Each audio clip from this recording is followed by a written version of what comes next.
welcome back to Masculine Mastery, the show where we talk about things that matter to men.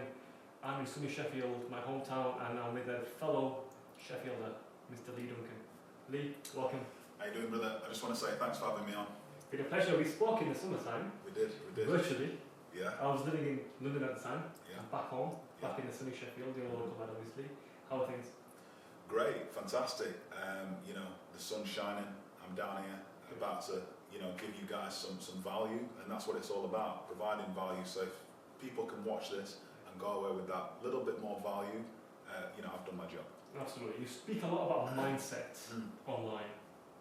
You've got the Mindset University where you take young guys. I've checked out the website. You take the guys through a questionnaire, and you get a certificate at the end with the young guys. Is that right?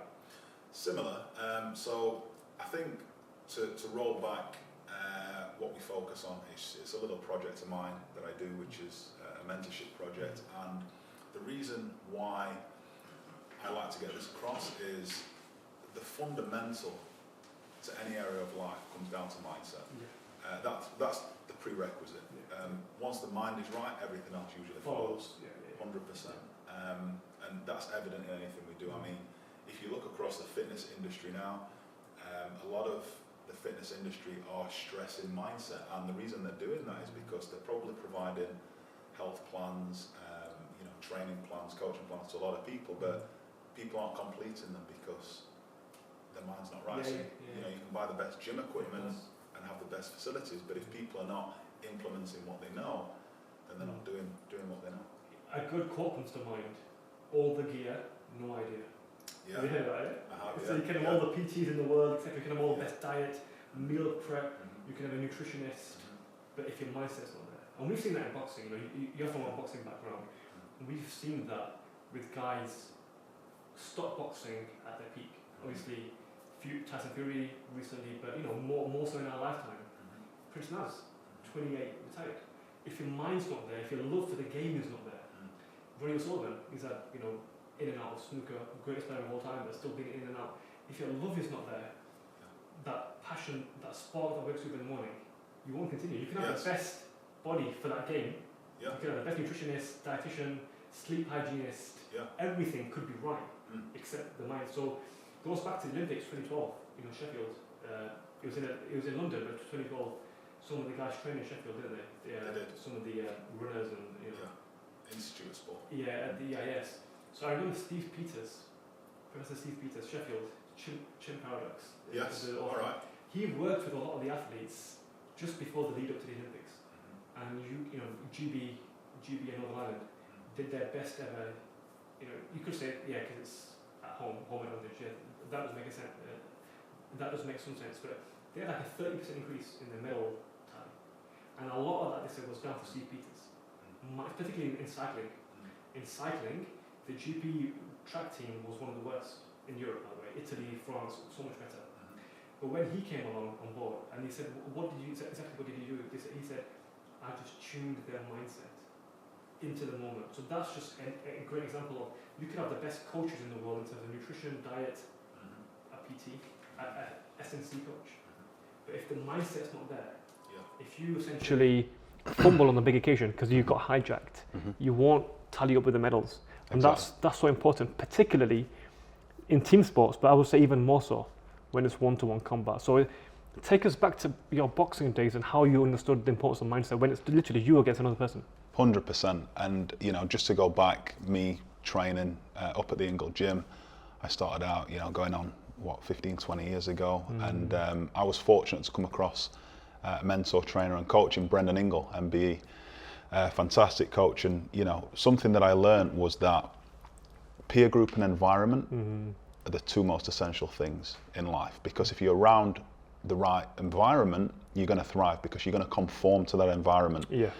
Your peers, you're going to be influenced by your peers that you're around, and they are usually the two biggest factors.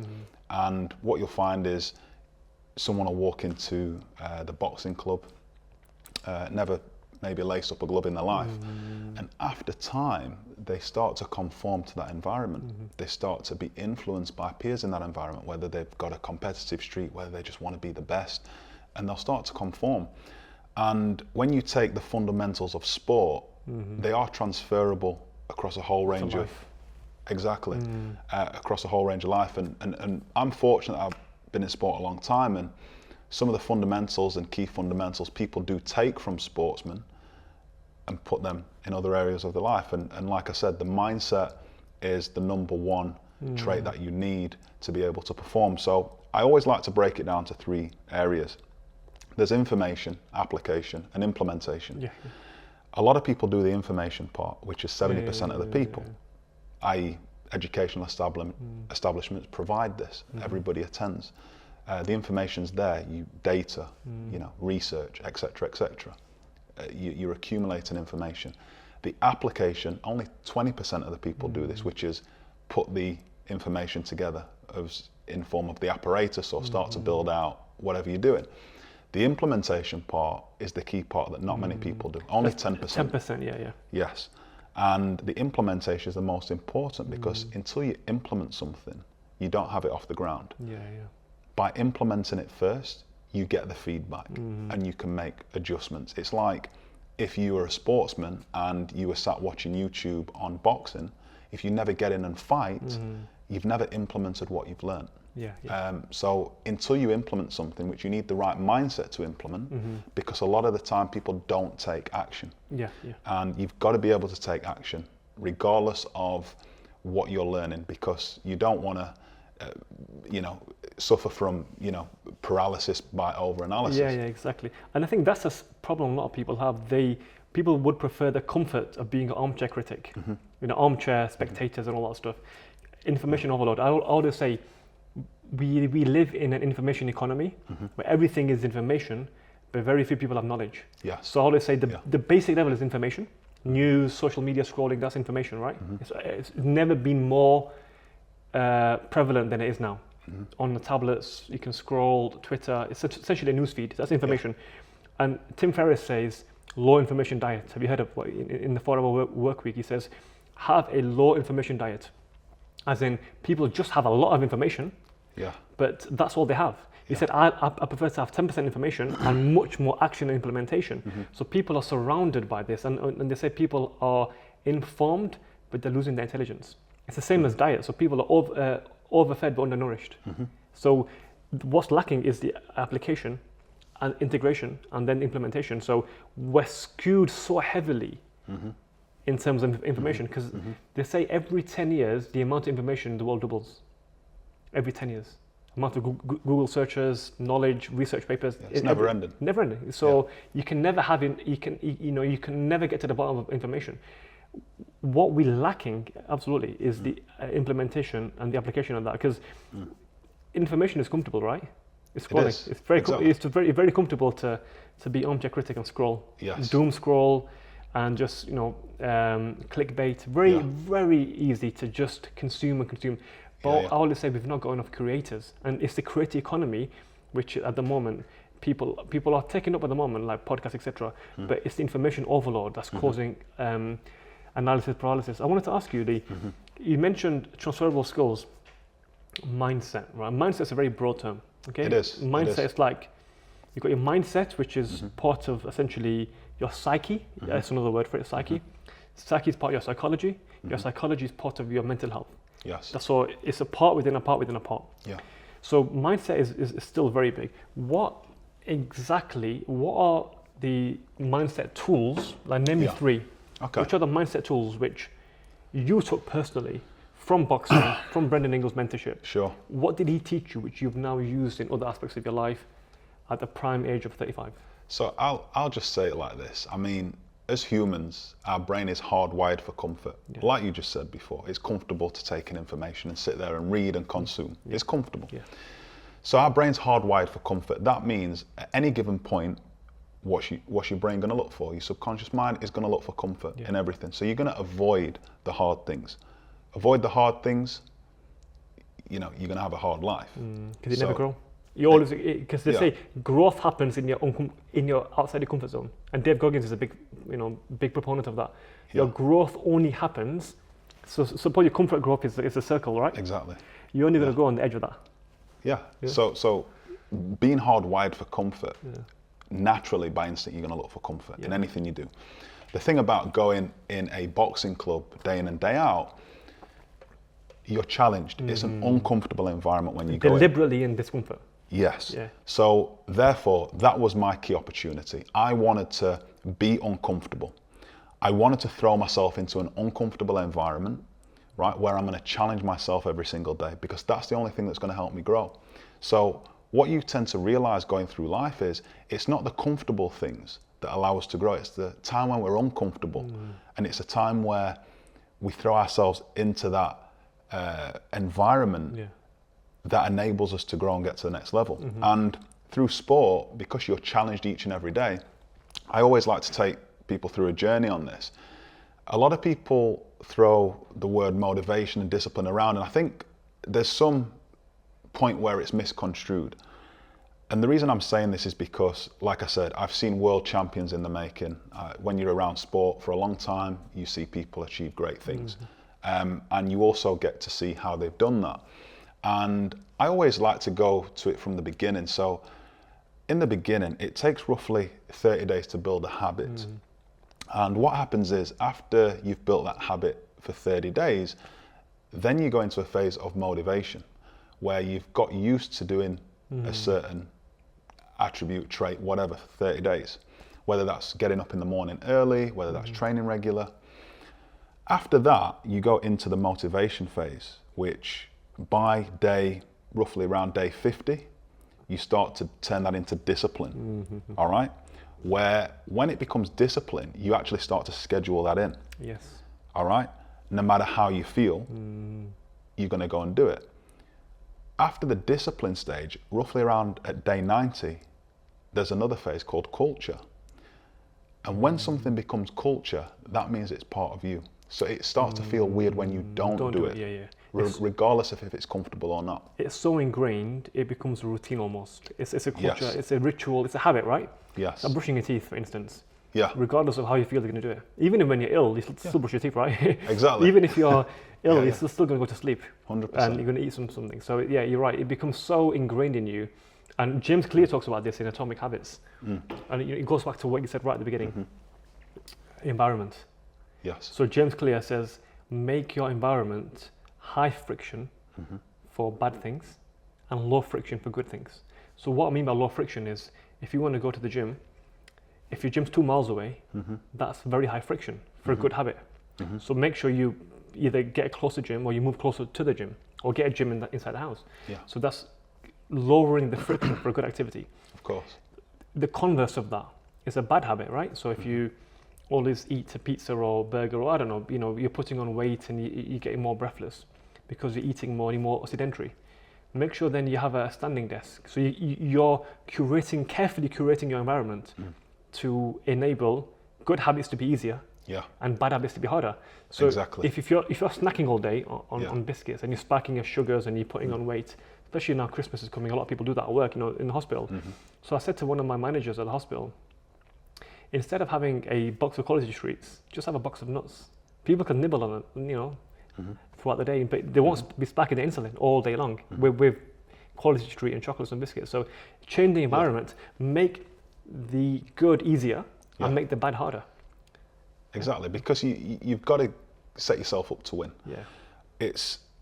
And I always say, look, if you're not doing anything where you are working on your health, you're working on having a great peer group around you, you're working on your mindset. If you're not doing any of those things, from you can get into the technicalities of it, your meditation, whatever works for anybody, each to their own, and everybody's different. But if you're not doing any of those things to build a better version of yourself every day, then you don't have a chance. Well, what chance do you have? So again, positioning yourself in the river of life, rather than fighting the grain every single day, positioning yourself to win, it's going to be a much smoother journey on the back end. Because again, you've got to go through the growth process. It's like when I was at a Tony Robbins event, I was fortunate to be at a Tony Robbins event front row back in July, and he did this little exercise. Tony Robbins taught me this, and he said, right, I want everybody to look behind you. So we all look behind us, and he says, what do you see? And I said, people. Everybody said, we see people, because that's what you expected to see. He says, right, now I want you to turn around and look for everything that's red. So I turned around and I saw red. And I saw red handbag, red scarf, red hat that people had on. I noticed it. Then he said, right, now I want you to look back and find everything that's brown.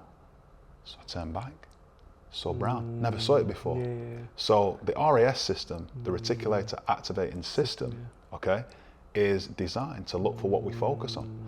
So if we focus on negativity, if we focus on problems, we get more of that. If we focus on abundance, if we focus on prosperity, if we focus on becoming the best version of ourselves through growth, that's actually going to start to manifest, the word manifest, into our life. Yeah, exactly. It's what they say, what you focus on grows. 100%. What you focus on grows, and a lot of our beliefs are self-limiting, aren't they? It's the experiment of the spider. Have you seen the spider experiment where they draw they put a cup around the spider and they draw around the cup, right? So the spider obviously can't get out because he's got a glass on him or her.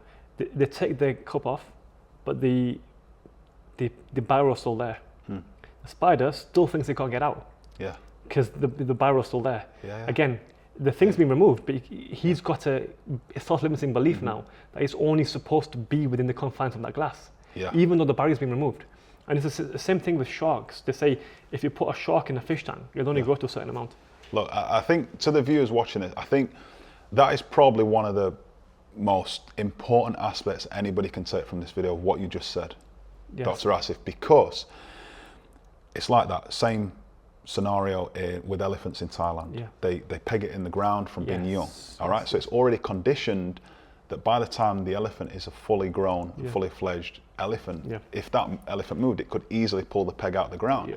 But they don't have to hammer it into the ground anymore because it's conditioned to stay in that position. And that is, if we talk about people, they already have the limiting beliefs from conditioning and conformity and their own labels they've put on themselves or by others, that they're only limited to do a certain thing. And the reason I say that is my schooling and academia wasn't the best at secondary school, but through sport it allowed me to break through certain limiting beliefs I had around academia because it was transferable to education.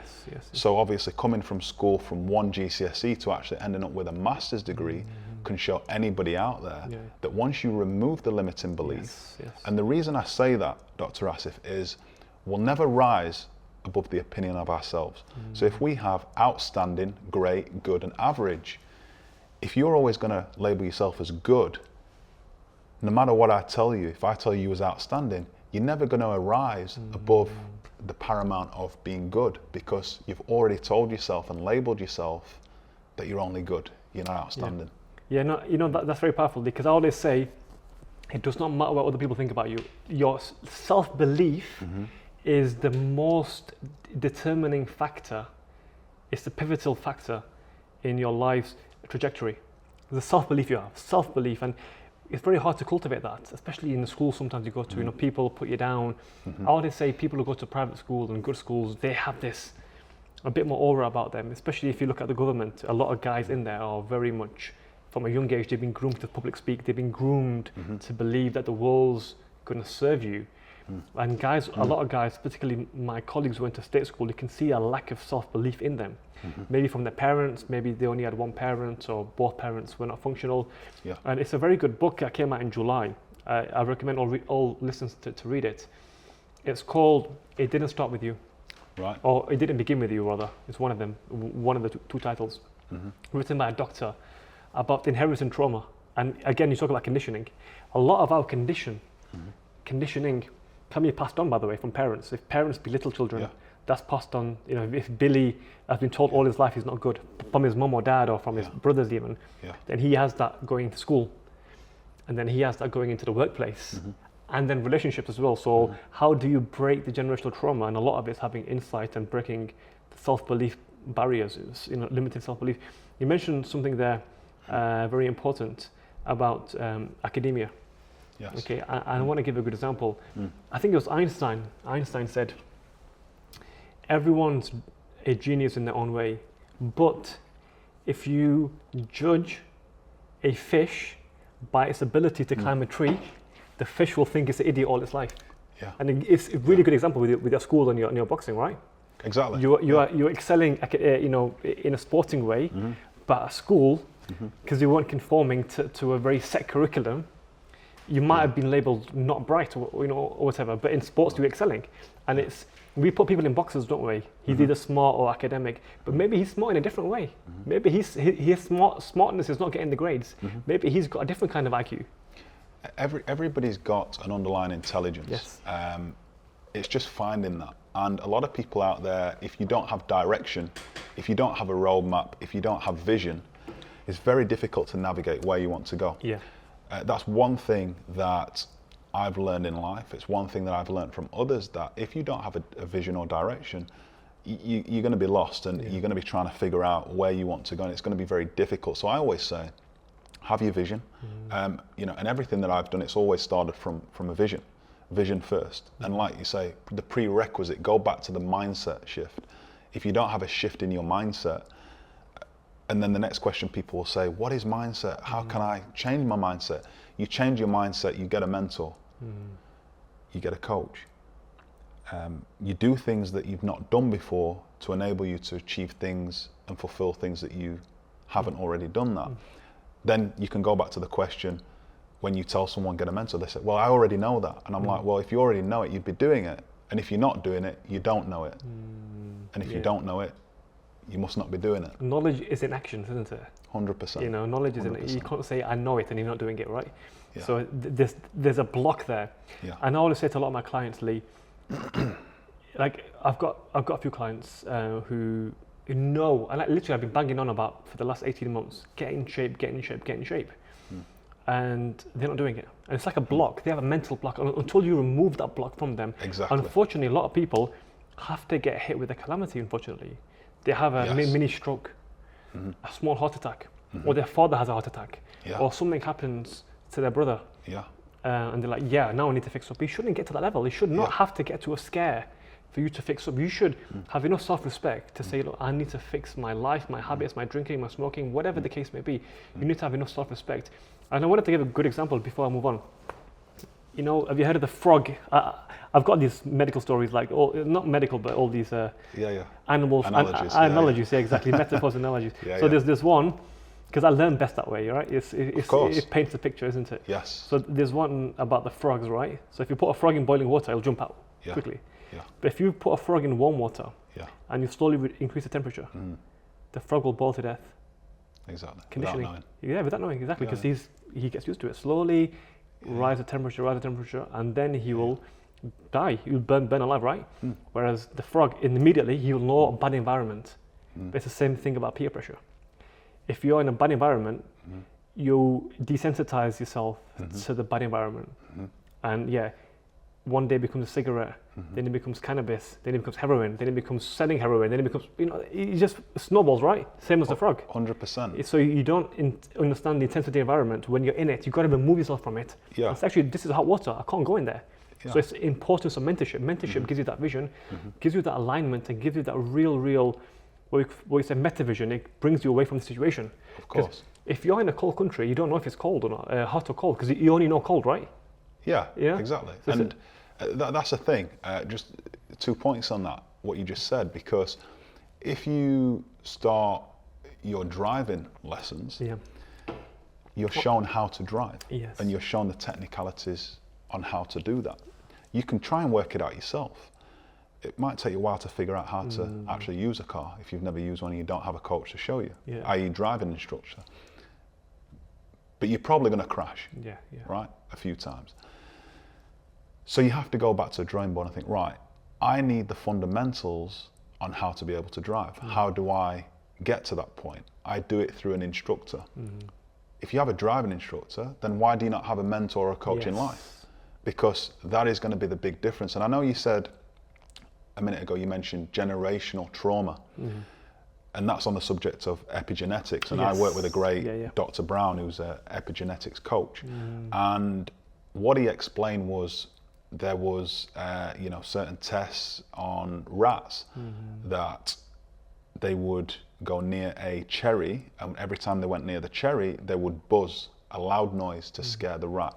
And what happened is, over time, when that rat then reproduced, they also feared the same etiquette, where the baby rats would go near the cherry and they would be afraid of the noise. So inherited. It's inherited, but the biggest thing and the best thing about being able to change that is changing your state. Yes. And to be able to change your state, you need to change your environment. So once you change the environment, you will conform. As you said, you know, Eskimos in cold climates, they've adjusted and conformed to that environment. Yes, yeah. So for us, for example, being here, we probably wouldn't do too well for a while if we went into a cold environment, because we've not conformed to that environment yet. So conformity is huge. Exactly, adaptation. And they say, Charles Darwin said it 225 years ago, survival of the fittest. And it's essentially, it's adapt or die. So it's the people, the societies that adapt the best that actually thrive. And if we constantly spend our time in survival mode, and that goes back to epigenetics and childhood trauma. We're in survival mode, right? Survival, just do just enough just to get by, right? Your aim in life is to get a job, and that's just about it, just to survive, pay the bills, never ever to thrive. And we need to change that mindset from a scarcity mindset to an abundance mindset, that, you know, the world's literally on a plate for us.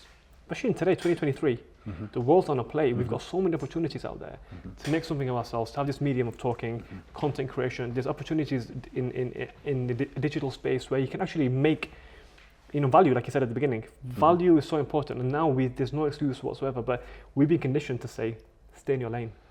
We have, and I think we've really got to nip this in the bud here, because a lot of people tend to go out and do course after course after course, but still be in the same position. Right, I'm doing a marketing course, then I'm doing a content course, then I'm doing this, but they're still in the same position down the line. I'm not doing it. Actually, just not, you know, taking action. Yeah, exactly. And one of my mentors taught me a great thing and explained this with a great analogy. So you've got your subconscious mind and your conscious mind. Your subconscious mind governs everything we do, from breathing when we're sleeping to swallowing and digesting food, and everything on automation. So the issue is, a lot of people, their subconscious mind accounts for 95% of what they do. The conscious mind accounts for 5% of what we do, which is the size of an ant, we can say, and the subconscious is the size of an elephant, like we was talking earlier. The problem is, everybody is crawling north, their conscious mind, but their subconscious mind, the elephant, is walking south. So predominantly, you're governed to go the wrong way. So you're already navigating in the completely wrong direction. So how are you going to come back and try and do the thing you want to do if the subconscious mind is not allowing you to get there? So it's about turning the subconscious mind around to navigate the right way. And the only way you're going to do that is being around the right peer group, conforming to the appropriate environment, and having a mentor. Exactly, 100%, because the subconscious mind, you can't really reduce the size of it. You just got to change the direction. And it's the question really of, because our neocortex, our conscious mind, is relatively small compared to the brainstem, the RAS, the hippocampus, amygdala, etc. It's relatively small.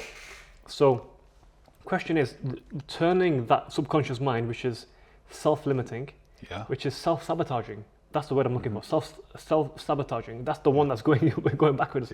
You need to turn that around in your favor. That's the one that's going to drag you forward, right? And have you heard of complex PTSD? Yes. Great book. Again, inherited trauma and why people procrastinate. It goes back to survival modes. We as humans are hardwired to expend as little energy as possible. That's why Netflix feels so good. And working out doesn't feel that good when you're doing it right, because working out's arduous, it's requiring energy, and sitting watching Netflix and eating popcorn actually feels good because it's conserving energy. We are wired to conserve energy. However, that adaptation, we need to have the metacognition to say, look, this is not serving me anymore.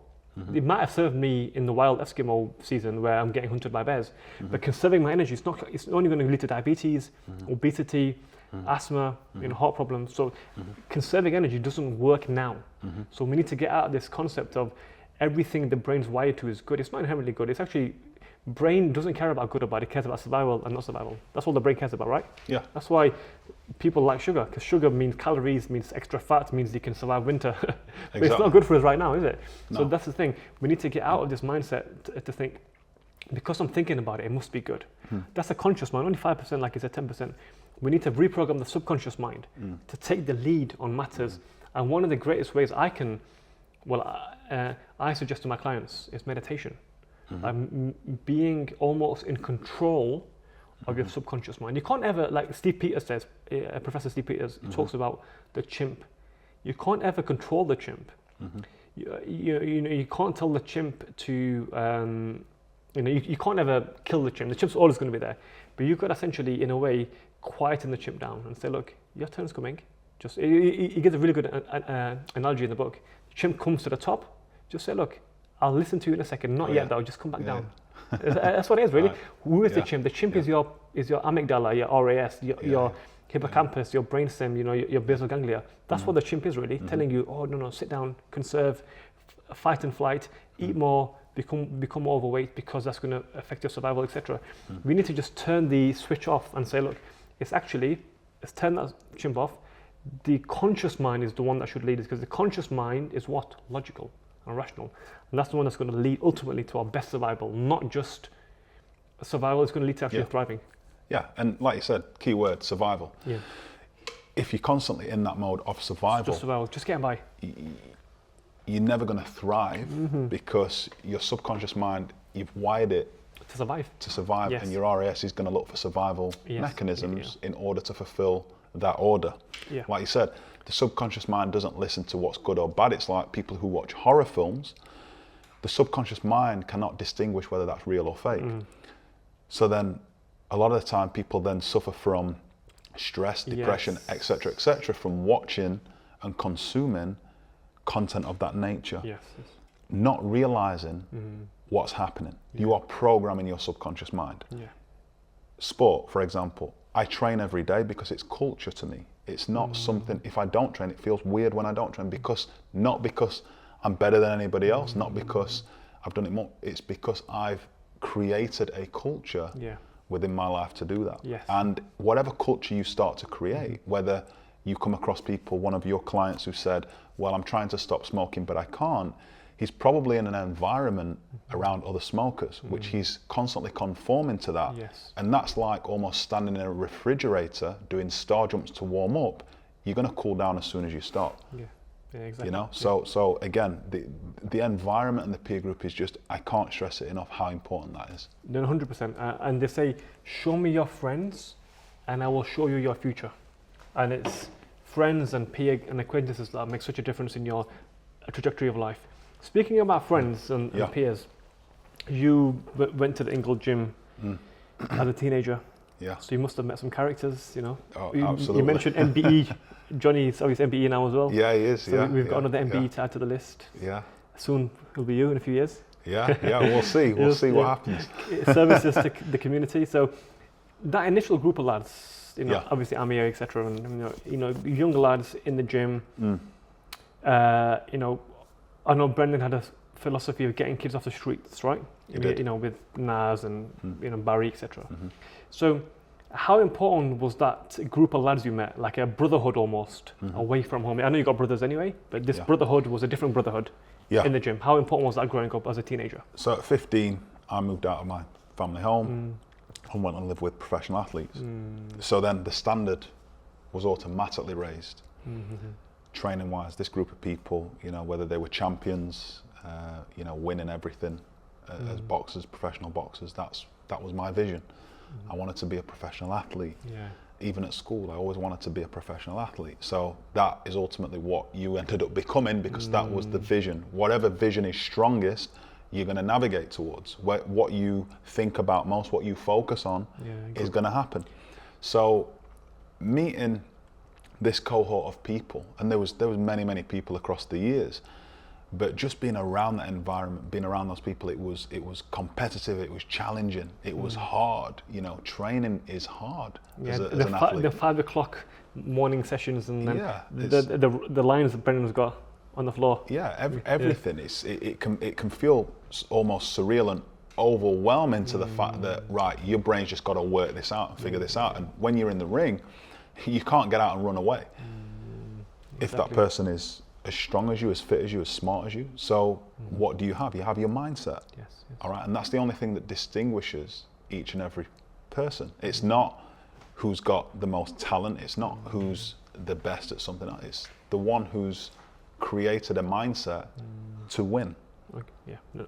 So what is what is a winner's mindset then? What is it like? Just to summarize for our, our listeners, what makes a winner? What? Because we've seen boxers, Lee, who are so talented, but they've just not had the, let's say, mental fortitude to reach the heights that they should have reached, right? And we've had guys who have been, not as talented, but have done so well because they've outworked everyone. I'll give you an example in terms of Ronaldo. Cristiano Ronaldo, when he came to United, he was a skinny teenager, just outworked everyone, outworked every single person. And then you got people who actually say there was players more talented than him at Portugal, and in the UK, in Manchester United, but they just didn't have this work ethic. So what separates the workers from the shirkers? I'll tell you right now, it's found in what you do daily. And actually, you just bringing Ronaldo up, so I'll give you a great example, for the people watching. My sister-in-law was sat in a sauna on one Saturday afternoon at a health club. And who was in there? Ronaldo. On a Saturday afternoon. What are most footballers doing on a Saturday afternoon? Probably out and about, probably, here, there and everywhere. Ronaldo's in there stretching, recovering. So it's found in your daily routine and your daily culture that you do. And that's the difference. Yeah, it's quite simple. About 1% increments, compounds over time, doesn't it? 100%. And then when it comes to the gym, boxing anyway, because it's one-on-one, right? No one can bail you out in the ring. It's just you. Yeah. Referee can stop the fight. Yeah. Your trainer can help you when you go for the, in between rounds, but it's just you and the other guy. Not like in team sports where you can get bailed out by the goalkeeper or something. Yeah. Okay. So mindset is even more important, I would say, in sports like snooker, in golf, in tennis, boxing, cycling. That's why Professor Steve Peters worked with boxers a lot. GB boxing team, cyclists. He worked with Andy Murray as well. It's a one-on-one sport really, because mindset's even more important. What were the kind of things you did before a fight, let's say, to kind of get you in the mode, get you in the mood, get you in the groove to perform on the day? Yeah, so there's a lot of variables. You're making weight, you're training, you turn up at the gym every day, you're sparring. Whether you was working at the time, whether you were studying, which obviously I was studying alongside boxing as well. I actually came up short of becoming a world champion, but I boxed world champions. I trained with world champions, and what I noticed is with every world champion, I noticed a similarity with all of them. What was that? They'd be on time to training. All right? If on time, they'd be early. And that's what I meant by on time, early. They do what's required. They do more than what was required. They do it consistently and persistently. So and that was the fundamental. That was the key. They didn't shortchange themselves. Absolutely not. They were above and beyond, and that's again going back to Ronaldo. They said he was there earliest for training and left the latest for training. And look at him now; he's 38. He's still banging in the goals in Saudi Arabia. He's had a 20-year career, stellar career, similar fitness and level. Still on his day off or on his, in his afternoon, he's in a sauna stretching and doing that little 1% extra, like you said, incremental 1%. And how far over the years of doing that, over the last 30 years, has that took him? People underestimate the power of compounding. Compounding, it's a miracle, right? It's 100%. One of the miracles of maths, right? Yes. Compounding. 1% compounding is 365 times what it was at the beginning. Just small increments in compounding. People, compounding is not a straight line. It's like this. Compounding is different. And Darren Hardy does a great book, The Compound Effect. It's a small read. It's quite an easy read, and I do recommend it to a few people who want to start out building great habits in their life. The Compound Effect by Darren Hardy is a great book for that. Yeah, no, I've come across that. I've not read it, but again, that was compounding was one of Steve Peters' main philosophies when he came to the British cycling team. So Chris Hoy, Victoria Pemberton, etc., all these cyclists and swimmers GB had.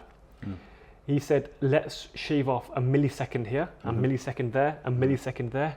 So all these compounded, right? Yeah. All these things compounded led to massive results in the end.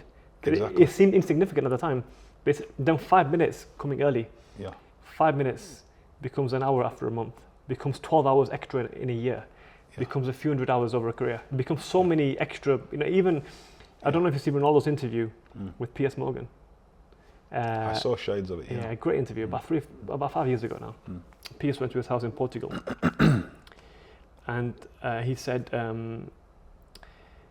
what did he say? Sorry. He talks about diet and working out. He says, do you work out every day? He said, every day I work out. Because he said, sometimes I don't feel like it because I've got kids and they said, Daddy, you can play with me. But that one missed workout will compound in a negative way, right? In a negative way, will compound. Yeah. To two in a week, 3 in a month, 10 in a year. Like it's going back to Kobe's mentality, the mama mentality. He was always early and finished late because he knew the extra hours would set him apart. In a game of fine margins, it's the extra hours that'll set you apart. It does. I think you put something on your stories recently. It might be, I think it was you, about Kobe and Michael Jordan's mindset. Was it you? I'm not sure. It was, yeah. So Kobe and Michael Jordan, also LeBron James. So when we talk about, I'll just use LeBron James because he's active. So LeBron James, he roughly spends 1.5 million a year and invests that into himself, whether that's in his mindset coaching, whether that's in his, strength and conditioning, nutrition, whatever. So he's putting it back into himself to develop himself to go forward. A lot of people tend to go out and, put their focus and attention on the wrong things and wonder why they're not starting to compound to get towards that result that they want. So, for example, when I started out in boxing, I knew that one of the requirements that was a non-negotiable was me being in the gym every single day, boxing and training. If I wasn't doing that, then I would have never be able to become a professional athlete, which obviously I'm fortunate in the sense that I lived out my childhood dream of wanting to be a professional athlete and a professional boxer. So, that fulfills me.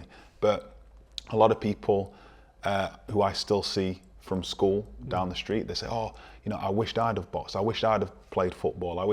And I find it almost heart-wrenching to hear because I was like, well, I was no better than you at school. You wasn't.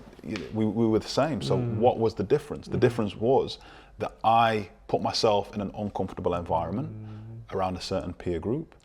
I had a coach, and I was consistent. That's it. Anybody can do those things. People want a magic pill. They want a sexy answer. When you tell them, it's literally showing up every day, like you said, in the gym every day, right? Yeah. Showing up every day, being consistent and persistent. Yeah.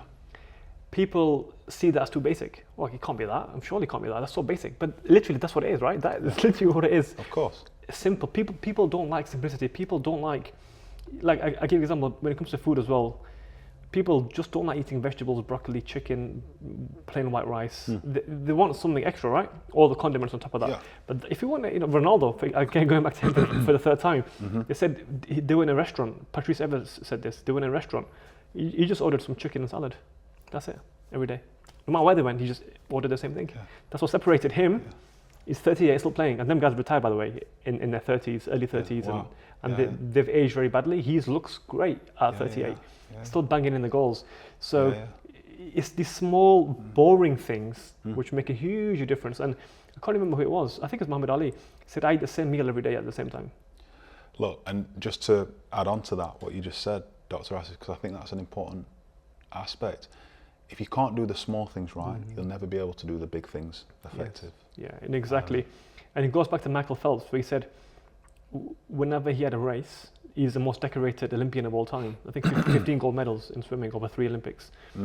He said he did small things before the race, so he'd wake up on time, brush his teeth, change his bed sheets, blah, blah, blah. All the small victories he had, he called them small wins, by the way. He said all the small wins would compound at the end of the day was his race. So that was another formality. and he'd win because he already had the small wins, you know, earlier in the day. They compound. It's like a domino effect, isn't it? So people overlook 100%. The boring aspects, right? And it's often success is found in the mundane. They want, look, short-term gratification, especially in this world. Everything's fast. I get that. Everything's fast. Everything's quick hit. You know, people want to order. They get used to going through a McDonald's and your order's ready in 2 minutes. But it's not going to be a filet mignon steak. Grass-fed. You're not going to get that. So, short-term gratification, there's implications. Yes. I don't get caught up in the fact that things should take that long, because when you turn up every day and you show up, you're able to do that. It's like people who have success and lost it. Do those people have the ability to come back? And that's when I make a distinguish with that person, because anybody can become successful. Yes. But not everybody can bounce back from failure. So by life being measured on 3 metrics, when you fall off the horse, how hard you hit the ground, but how quick you can get back on the horse. And that's the key factor. I love that. I absolutely love that, because that's a great message, by the way, even for the youngsters listening. Resilience and bounce back ability, they call it. Bounce back ability to bounce back. And they say the reason why Lennox Lewis and Muhammad Ali and even Anthony Joshua, to a certain extent, are celebrated. Well, certainly Muhammad Ali, because he was a 3-time world champion. 3 times world champion. And his peaks he spent in jail. 28 to 32, as you know, as a boxer, probably your peak years, right? Yeah. He was in jail for 4 years. Yeah. So he became world champion 3 times against 3 different opponents. So his ability to bounce back. And so there's 3 things there. In terms of, if you look at materials, they're material structures. We said things are solid, things are fragile, some things are very solid. So in materials engineering, you've got 3 things. You've got things which are fragile, like glass. Glass drops, it breaks, you can't put it back together. So it starts off like that, and it goes to it starts off structured, and it gets disassembled, right? Glass breaks, you can't put it back, it's broken. So that's called a fragile object, glass, crystal, whatever. Then you've got a resilient object, like a glass, like a table, for instance. You might break it, and it might go back to its original state. Like even a can, right? You can squeeze a can, it'll go back to its original state. You can't do that with glass. Glass will break, shatter. Glass, you could say, is resilient. You bring it in and it goes back out. So that's deemed as good. But the level above that is anti-fragile. You know. So if you look at Muhammad Ali, he's anti-fragile. So literally every single setback, he came back stronger. He didn't go back to his baseline level of Cassius Clay and Muhammad Ali. He actually got back to version 2. Another setback, version 3. And another setback, version 4. And then with Foreman, he became version 8. By the time Foreman came along, you know, in the room in the jungle, it was version 8 of himself, because he had setback after setback. It was, and this is where people, I think, go wrong. And Johnny Nelson, when we was speaking about Johnny Nelson earlier on, I think he was a great role model, and he still is very inspirational, because he lost his first 3 professional fights, but ended up being the longest reigning world champion in the cruiserweight history. So from that, if he'd have quit after 3 fights, he'd have never become undisputed cruiserweight champion. So looking at how you perceive a loss and a failure, and to be able to come back, is the biggest difference, you know, for example, from school.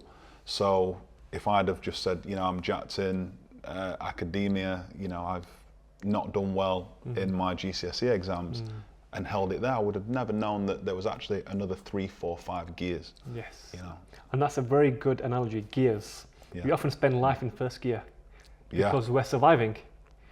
We never get to the 5th gear or 6th gear. Or sometimes we're in reverse gear, right?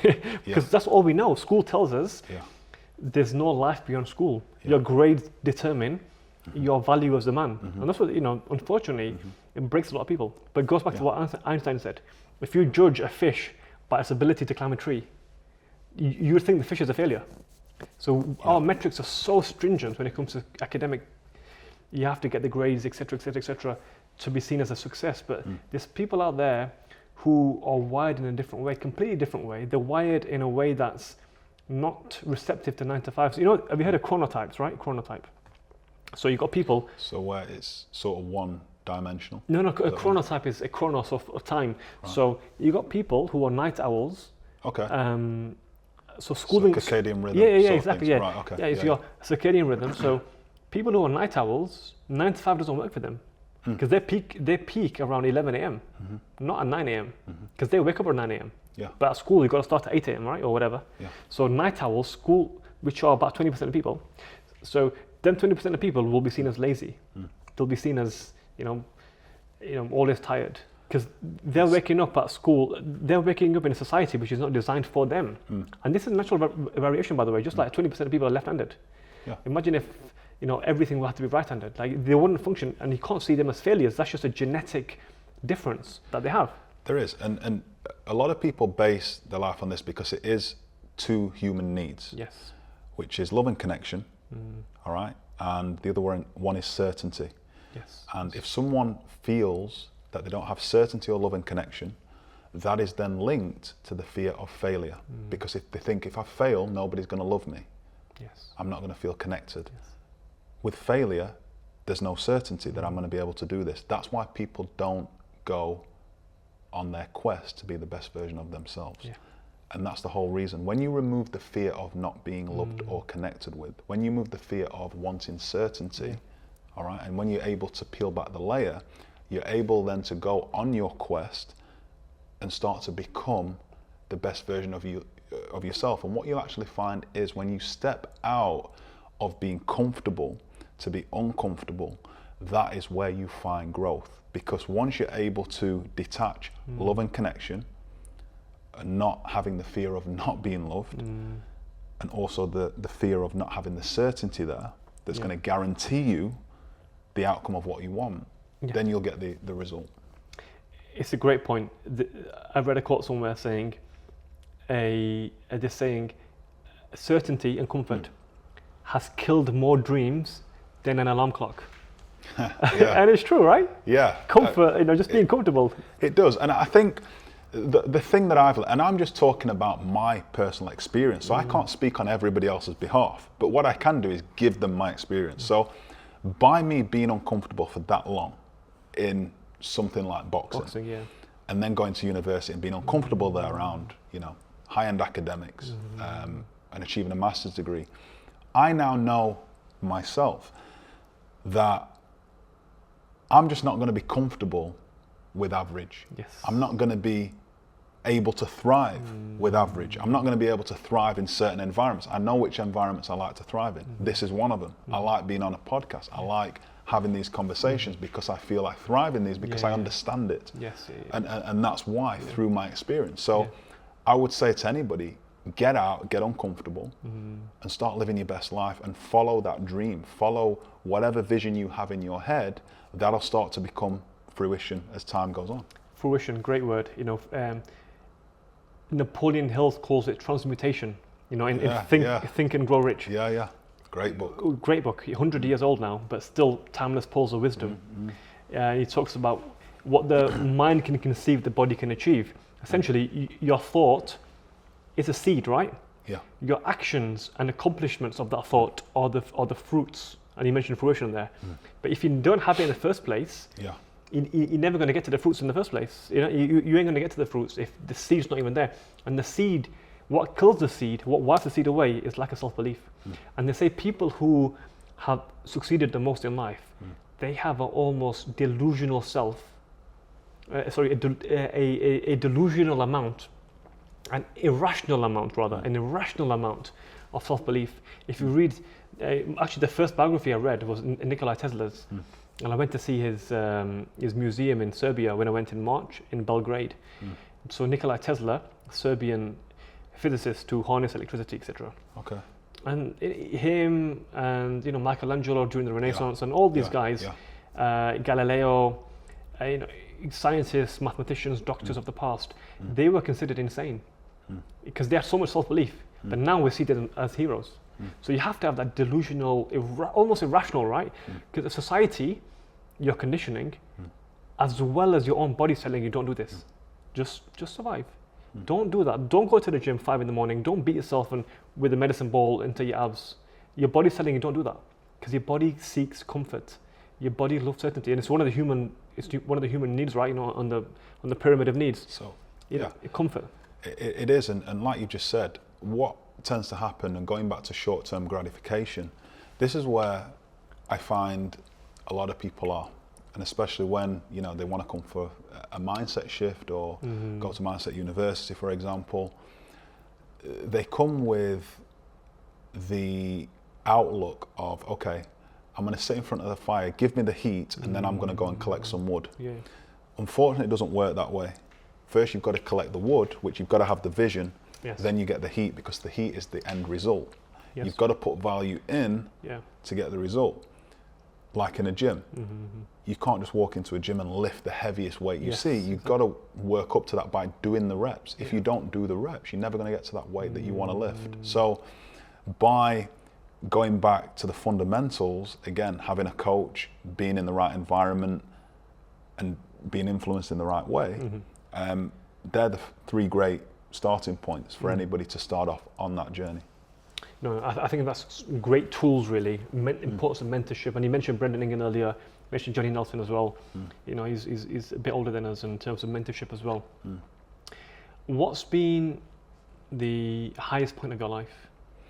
The highest point of my life was winning my first title in boxing, my first international title, and I would say graduating from university, for the fact that that was sort of avenging a loss from my early academia. And actually, I had a sense of fulfillment, thinking, well, that wasn't my limit. And I thought it was my limit at the time when I left school. The spider on the glass, right? 100%, exactly that analogy. And I think there's been plenty of other times. I can't pinpoint, you know, a fantastic. I've had so many, and I'm fortunate, and I feel blessed that I have had a good life through sport, through education, you know, through entrepreneurship, and everything that I've done, because I've always, you know, strived to become a better version of myself. You know, I'm not perfect. I can't say I'm perfect, but you know, my life is spontaneous to the fact that I've always gone out there and exerted. I've never settled. You know, because I think when we settle, we lose our potential. Great. No, I completely agree with that. When you settle, you rob the world of your potential. The world could have had a Lee Duncan we never heard of. It would have been another name on a school register somewhere. Yeah. You know? So you rob the world. Literally, you rob the world of what you could have been. If you stay in your comfort zone, if you stay in your, you know, socially accepted norms and conventions and traditions, and just put your head down, like we told at school. Literally, that's what we told at school. Put your head down. Don't look over the teacher. Put your head down. Be a good boy. Do your homework.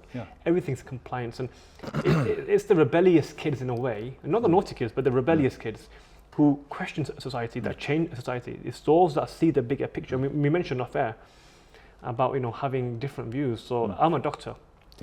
Have been for a decade now. But vast majority of medicine I don't agree with. I don't agree with the way medicine's done. We're very prescriptive. You throw pills at people. Exercise is not mentioned. Sleep is not mentioned. Nutrition is not mentioned. You don't mention, you know, social interactions and, you know, all these things that can prevent most of our diseases. All these things, and most importantly, we don't talk about mindset. So people who smoke, people who have bad habits, they can stop having them bad habits. Not by nicotine patches and diabetic medication, but just by strengthening their mindset. Why are they doing that in the first place? Why are they resorting to drinking, smoking, sugary foods? They're going for self-soothing behaviors. And we can, and why is that? A lot of the time it is childhood, by the way. So by addressing the trauma, by healing, coaching, like you said, having a mentor, we can undress, pick apart, and then heal that trauma, which is leading to these bad behaviors. But we're so quick at throwing pills at people. And that's why I've got a very cynical relationship with medicine, and that's why I work as a doctor. But I see most doctors don't see the bigger picture. And that's why some of my views, etc., of the way I see society, is through self-education. Just like you, self-education. Yeah, and I think you know, this is a big sort of area and topic, but again, dehydration. If we're dehydrated, you know, things can be masked. If we splash water on our face, it's going to momentarily make us feel okay, but we have to drink the water and electrolytes to actually counteract the dehydration. And that's what I find a lot of the time people do in life. Then they just mask things. So, you know, like, for example, you're a doctor, high academic, because to be a doctor you have to be very, very good and very articulate when it comes to academia. You're probably one of the most outstanding students in your school, probably. Is that correct? Yeah, that's right. Yeah. You know, my fiance, doctor, very, very clever, academically brilliant, you know, A-star student. I find it fascinating. And, you know, this is not me saying that there's anything wrong in education, but people have to sort of, again, use their own mind in regards to other elements and other areas of your life, because let's get it right and let's nip this in the bud. It's not the educational establishment's job to make you become successful. It's just to give you a platform or give you a stepping stone. Again, let's go back to the area of boxing. Boxing, coaches in boxing are brilliant. I've always admired boxing coaches for the time that they put in. Behind the scenes, they do so much for fighters, and I don't, it really sort of gets me upset when I see coaches and fighters fall out, because it breaks down due to whether it's, you know, financial implications, or, you know, boxers sometimes stay, they didn't show me how to invest my money, but it's not their job. That's your job. That's your job and your education. You need to go and seek to then become a better version of, or get wherever you want to get, you know. And self-tutoring, I always say, there's no excuse not to do it anymore. You could have said this 20 years ago. My parents didn't teach me, he didn't teach me, my trainer, but now YouTube, ebooks, there's no excuse at all. So I think it's probably a made-up quote. I've read it from Bill Gates apparently. It says, if you are born poor, it's not your fault, right? Because it's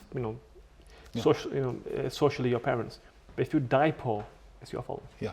And I think that is so powerful, because with the wealth of information out there, how to enrich yourself, culturally enrich, financially enrich yourself, there's really no excuse not to pick up a hobby, do something. With the free education we've got available, Khan Academy, YouTube's, by the way, the best. You know, YouTube as a platform. I've learned so much from YouTube, from A to Z, how to tie a tie, how to work out. I've literally learned. You know, I mean, it's on hand. So, like, you know, if anybody says, you know, that they're a bit lost or they need to figure something out, you know, it's not hard to find out what you need to do. And I think now is one of the best times in history to be able to do that, because straight from your handset. I remember even when I first came in today, and we said, you know, back in 2015, that's almost 10 years ago. Back in 2005, I remember, you know, mobile phones weren't even a thing. Like, social media, what was that? Didn't even exist. So now the era is different, so that people have to adapt, like you said, the word adapt with the times going forward. And things are going to change. So are you going to get left behind, or are you going to be coached to be able to do that? Exactly. Adapt or die. I always say you either adapt or you die. Those that get left behind are those that are too stubborn to adapt. And the way technology is moving at the moment, the pace of the revolution is just so quick. Like I said to you, every 10 years, our knowledge is doubling. And new apps, attention spans are shortening. You have to learn to adapt. And one of the biggest things really is AI, you know. Artificial 100%. Intelligence, AI is big now, and that's going to be the future, right? You know, 2024, people predict with cryptocurrencies, all that kind of stuff. So you have to learn. School's not there. School's literally there to give you basic information to be a good employee, right? That's what it's there for. It's designed in that way. If you're financially illiterate or physically illiterate, it's your job, because they can't squeeze all that in anyway. They can't squeeze all that in into a 8-hour day. So it's your job to educate yourself. And find, like, you know, you come across a lot of people that say, you know, I don't know what to do. And don't get me wrong, you know, I'm just explaining this so that it hopefully helps someone who may be in that position, you know, because a lot of people have a vision when they're in childhood. I believe everybody has a vision, but only very few go and seek that out. Your vision, being younger, was, you know, to be a doctor. Then you got into the career, you spent time in the career, then you thought, actually, you know what, I want to navigate to another area. So you've had to use your mindset shift to actually navigate to another area now, which has been new to you, but you fell into that, and again, you've put yourself in the right environment to do it. Right environment, people like yourself on the sofa. I couldn't, you know. Pleasure being here. It's been amazing, honestly. No, thank you for coming on. And just one last question. Pleasure. 2 questions actually. What's the best book you've read on mindset? The best book I've ever read on mindset is The Power of the Subconscious Mind by Dr. Joseph Murphy. fantastic. Is that also the same guy that wrote Psycho-Cybernetics?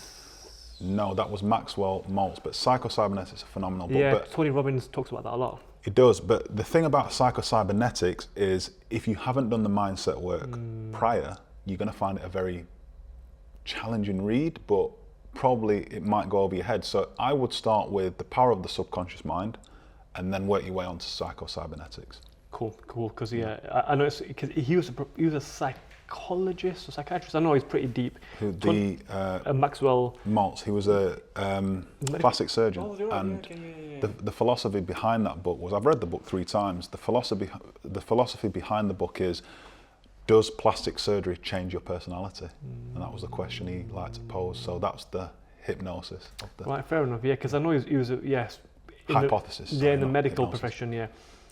So Tony Robbins credits a lot of his thinking to him.